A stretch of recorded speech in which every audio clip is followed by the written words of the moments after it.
and it's my privilege to be able to introduce them individually and to introduce Judge Parker, who will be swearing them in. But you've seen them, right? And I think you're already getting the sense of how powerful they are. And the hope throughout this entire process is that each one of you can see parts of yourselves in each one of them. And then conversely, each one of them represents a different part of our communities. And collectively, I think you can see the power and the wisdom that this commission is going to bring in terms of their life experience. As Hester said, my name is Peter Hammer. I teach law at Wayne State University Law School and have the privilege of directing the Damon J. Key Center for Civil Rights, and it's wonderful for the center to be able to partner in such an important undertaking as this Truth Commission. I think it's important that we pause and remember the full name of the Truth Commission. This is the Metropolitan Detroit Truth and Reconciliation Commission on Racial Inequality. And a lot of work went into selecting that name and to make sure that we're focusing as a region on our history and on the ongoing significance and causes of racial inequality. I have a catchphrase I tell my students in my community development class that without racial integration, there will be no economic integration. And the root cause of our problems here in Detroit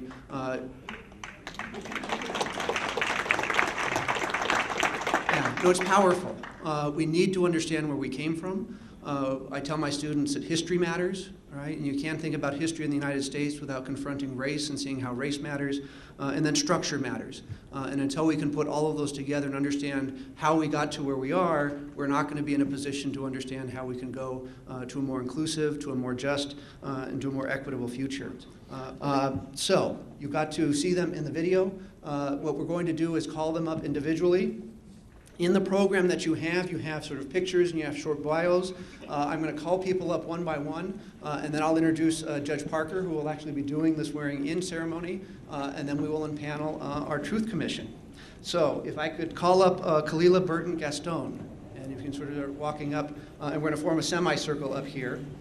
Ms. Gaston received her master's in urban planning with a specialization in housing and economic development from the A. Alfred Tubman College of Architecture and Urban Planning at the University of Michigan. As development specialist with the State of Michigan Land Bank, Ms. Gaston manages his economic development projects on behalf of the authority. Prior to that, she worked with a program evaluator with the Skillman Foundation, Faith-Based Acts Initiative. Over 5 years, the evaluation team was successful in helping build the capacity of over 55 Detroit churches, a neighborhood-based organization. She's an active member of the Detroit Historic Arden Park and East Boston neighborhoods. Ms. Gaston.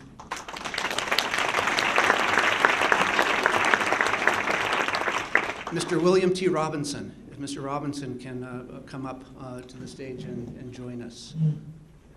Great, thank you, sir. Mr. Robinson is a retired clergy member from the United Methodist Church.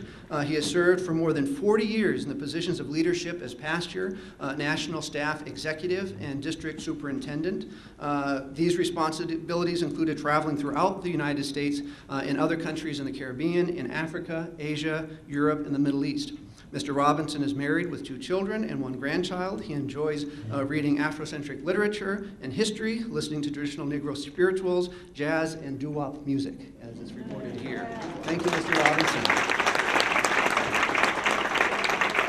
Mr. Thomas H. Priest, Jr., if Mr. Priest can come up and join us. Mr. Priest is the son of a career Army sergeant and is a retired automotive engineer and Presbyterian elder and a candidate as a teaching elder currently. He received a bachelor's of science in civil engineering from Howard University, a master's in manufacturing systems from Rensselaer Polytech Institute in New York, a master's in divinity in 2009 from the Theological Seminary in Detroit, Michigan. He is a past moderator and chair and coordinating cabinet, past chair of the Metropolitan Urban Ministry Team, and past co-chair of the Anti-Racism and Reconciliation Team, a wealth of experience being brought to this current role. Tom serves as an adjunct chaplain at the DMC Sinai Grace Hospital and is a life member of Omega Psi Phi fraternity. He is married and the father of 2 daughters. Mr. Priest. Mr. Robert Brown. If Mr. Brown can come up and join us on stage. Mr. Brown is currently Senior Vice President and General Corporate Counsel for the Harvard Drug Group, a pharmaceutical wholesale company located in Livonia, Michigan. Prior to that time, he was an executive director of facilities maintenance and auxiliary services for the Detroit Public School System and director of the Youth Development and Economic Equity for New Detroit. He's practiced corporate law and real estate law in Detroit between 1987 and 1997. He's a graduate and one of our alum at Wayne State University Law School, which makes me proud. He has been a board member from the Jewish Community Relations Council since 1989 and has served as president of the University of Michigan. We'll forget about that other school down I-94. Letterman's Winners Club. Mr. Brown, thank you very much for your service. Dr. Estrella Torres. Dr. Torres? All right. Dr. Torres is an assistant professor in the Residential College of Arts and Humanities at Michigan State University. Her scholarship centers on language politics and the importance of community-based knowledge, particularly among rural migrant families and urban indigenous youth. Dr. Torres is a Gates Millennium Scholar, being awarded that prestigious award during its inaugural year. While she began her education at the University of Detroit Mercy, she transferred to Western Michigan University, where she received a BS in elementary education. Subsequently, she attended the University of New Mexico, receiving a master's in dual concentrations of early childhood, multicultural education, and bilingual education, and a PhD in educational thought and sociological studies with a concentration in bilingual education. Recently, Dr. Torres co-founded and directs the Indigenous Youth Empowerment Program, a program serving urban Native youth in Michigan. Dr. Torres, thank you very much for joining us.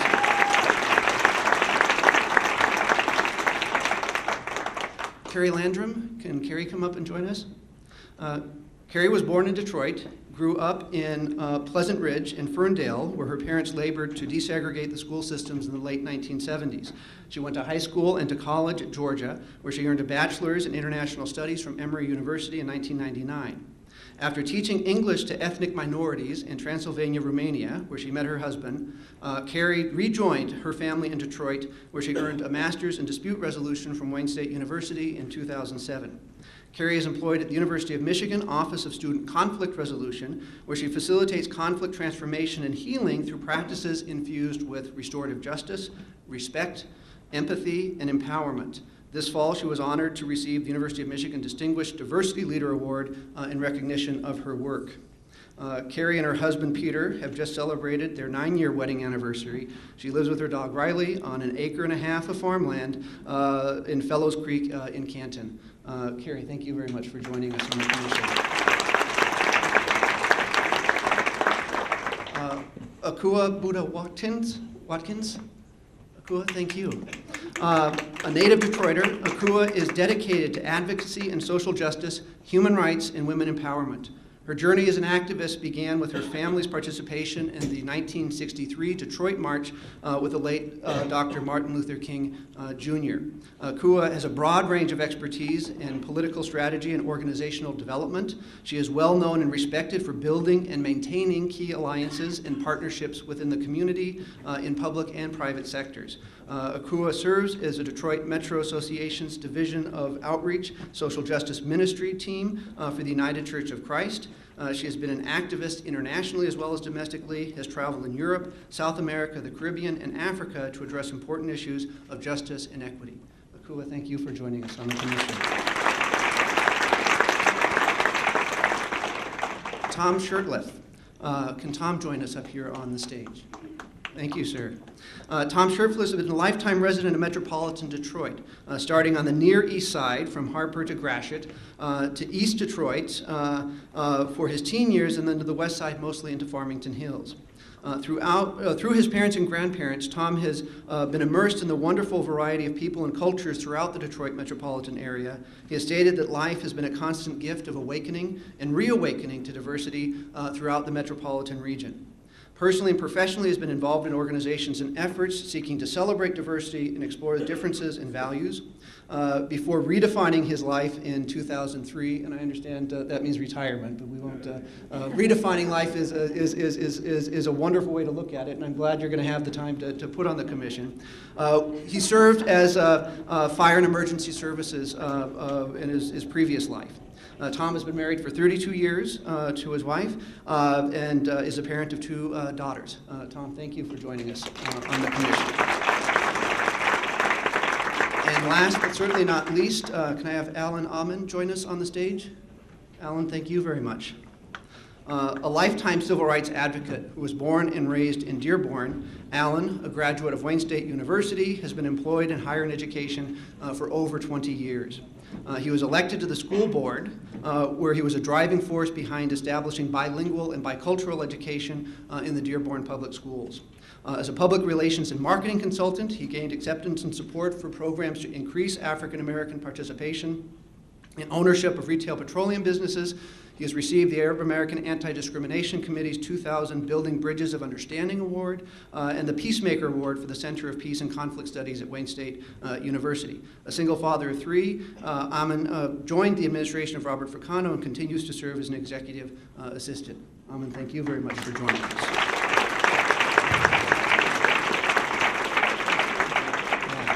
I just say that the wisdom here is inspiring and gives me great confidence in the work that will be done. There are some things they let law professors do, and there are some things they just don't. Some things take special official representatives. If I can have Judge Linda Parker join us. I'll give a few introductory remarks, although Linda typically requires an introduction. Graduate of University of Michigan, received her law degree at George Washington University Law School, previous director of the Michigan Department of Civil Rights. She was appointed to the Michigan Judiciary by Governor General Granholm. One of my heroes in the regions, if you're looking at people who are champions of civil rights. And while she's passing out the swearing in, to show you how much of a hero she is, when I was Googling her just to make sure I had the information correct, I actually put in a Linda Carter, right? And Wonder Woman shows up. So I tell you, a real superhero, but it's really my pleasure to introduce Judge Parker for this very important impaneling and swearing in of the commission. Thank you, Peter. Good afternoon, everyone. It's been very, very inspiring to listen to the experiences that have been shared by Ms. Tutu today. I'm full, and I share with you the understanding of just the awesome nature of the task that lies before the commission.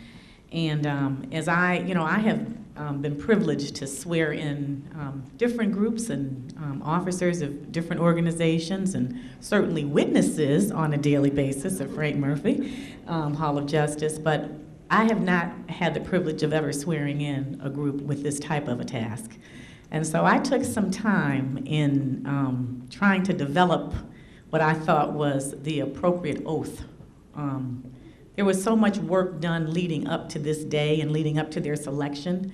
And the oath that I put together is borrowed, the language comes from all of the material that much of it comes from, or some of it I should say, comes from the Declaration of Intent. Other pieces of it come from work that the selection panel put together and others at the Michigan Roundtable for Diversity of Inclusion put together in recognizing the importance of the work that's to be done by this commission. And so what I would like to do is have the commission, as we give this oath, I'm going to ask that each of them will first say their name, and then together with me, they will read what I consider to be the foundation of the oath. And then I'll ask them to put that down and then repeat after me what the actual commitment is. But the first part of the oath, ladies and gentlemen, are recognitions that I think form the foundation of the work. And I say that, it's not because I think it, it's because all those who made today possible think it. And I think it's important that you all hear it and that they are guided by it and remember exactly what it's about. So I appreciate your indulging this process, but I really felt that it was, it honors the work that lies ahead. So please bear with us as we engage. So I would ask now that you each, I'm gonna ask that you each raise your right hand, then say your name, then you can put your hand down and then we'll read together, all right? And starting, sir, with you. I, William Robinson. I, Thomas H. Priest, Jr. I, Robert Brown. I, Carol Morris. I, All right, and together. Upon recognizing that racial inequality is a defining characteristic of Detroit and Southeast Michigan specifically, marking Detroit as the most racially segregated metropolitan area in the country, defined by both residential and social segregation. Upon further recognizing that residential and social segregation are the direct consequences of countless individual choices made in the context of institutional structures, and that the practices emerging from such choices consciously and unconsciously have oppressed a large segment of the population in Southeast Michigan.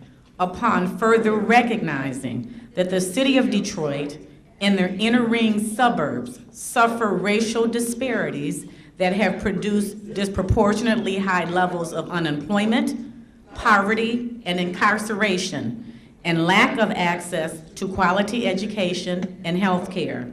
Upon further recognizing that these disparities have not only impacted people of color in the region, but have also limited the quality of life for all citizens in the region because we share a linked fate.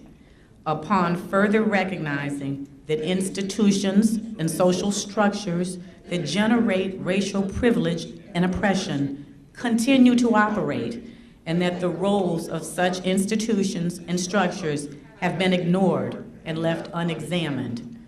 Upon recognition that such injustices can and should lead to a search for genuine truth and reconciliation by honestly and constructively facing our collective past in order to understand and to come to terms with the structural forces generating patterns of racial privilege. Upon recognition that this examination is not for the purpose of exacting blame, revenge, or recrimination, but rather for the purpose of seeking possibilities for healing transformation and effectuating the righteous action of creating a more just, equal, and prosperous future for all in Detroit and Southeast Michigan. Upon final recognition that truth provides the foundation for reconciliation, reconciliation provides the foundation for hope and the promise of a supportive and inclusive future, and that without truth, there is no healing, and that without forgiveness, there is no future. Put them down, put your oaths down, and please repeat after me. I do solemnly swear. I do solemnly swear. That I will faithfully and fully. That I will faithfully and fully. Impartially and to the best of my ability. Impartially and to the best of my ability. Discharge the trust. Discharge the trust. To discover and disseminate. To discover and disseminate. A truthful history of structural and institutional racism. A truthful history of structural and institutional racism. And its consequences in creating. And its consequences in creating. And perpetuating racial privilege. And perpetuating racial privilege. And oppression in Detroit and Southeastern Michigan. And oppression in Detroit and Southeastern Michigan. I further swear. I further swear. To perform the functions. To perform the functions. And exercise the powers entrusted to me. And exercise the powers entrusted to me. By virtue of this appointment. By virtue of this appointment. And shall do so without fear. And shall do so without fear. And shall do so without favor. And shall do so without favor. And shall do so without bias. And shall do so without bias. And shall do so without ill will. And shall do so without ill will. And shall do so without prejudice. And shall do so without prejudice. So help me God. So help me God. You are now sworn in.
thank you, Judge Parker. And I think one more round of applause for this wonderful panel and the wonderful commission that we have put together. At this point, it's my great privilege to introduce Freda Sampson. And Freda doesn't know I'm going to say this, but without her, none of this would be possible. She has shepherded this through with such courage and hard work and such wisdom. I talk about heroes. Freda definitely has to be in the pantheon of some of the great civil rights leaders in Detroit. So Freda's going to take it from here, and the commission's going to stay up on stage.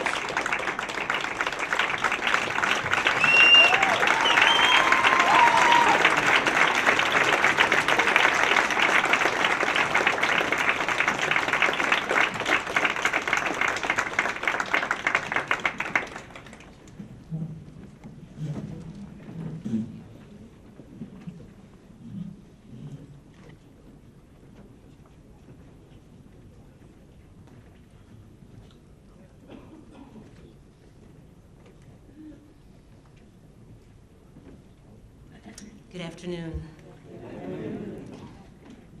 I don't know about you, but wow. Indulge me for just a moment to just pause in this moment. The men and women that are standing behind me and standing in front of you have an extraordinary task ahead of them. And it's our collective energy that we need to thrust upon them so that they will have the strength, the stamina, and the courage that it's going to take to do what they need to do. So while we applaud these wonderful men and women, I would like to applaud you.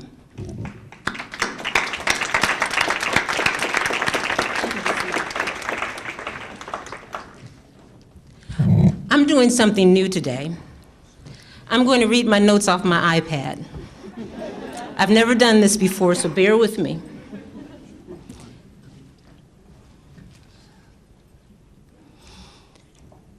The purpose for me standing before you and standing with this commission at this moment is to give them a gift from us. We're at the end of this program, but they are at the beginning of their work. And they're an independent body, so they must forge their way. They must find their voice and do their work. But we want them to know that despite their independence, despite the significance of what it is that they must do, that they have our support and that they will not be alone. So today we have a gift for you. And I forgive my back to you. We give to you support. For not everyone sees the value in this process, and not everyone will agree that it should be done. But you must know that you are not alone. We gift to you patience to allow the process to work. And in the words of my father, to walk and not run to the finish line. We give to you courage. We've heard time and time the journey will not be easy. The road will be riddled with stumbling blocks, setbacks, frustrations, and disappointments. And yet life's lessons teaches us daily that we move forward anyway. Now we would like to give you a set of tools that I hope will inspire your journey by these two lovely young ladies that are part of our team. They're simple tools, everyday items that we see and that we use, and yet their impact is profound. We give to you a pen. It looks like a simple instrument, but it is used to record and document history. It is the connector of an idea in the head, inspiration to the heart, that is inscribed by our hand. This instrument can create bondage or freedom. Its stroke can bring people together or separate them.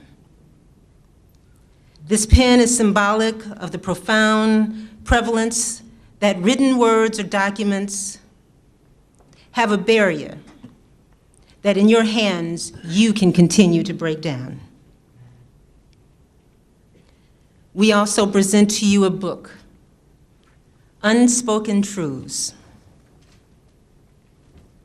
Books are important. They hold the content of knowledge, and they're instruments of life and liberation and love.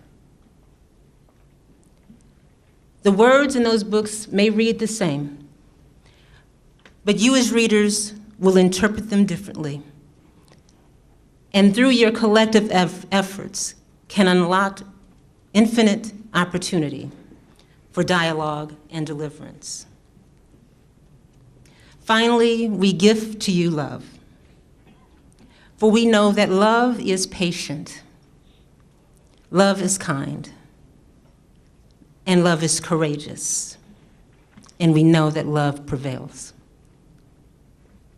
So on behalf of my colleagues of Michigan Roundtable, on behalf of every individual sitting in this room on this day to experience this hour in history, we want you to know we appreciate you, we honor you, we respect you, and we thank you.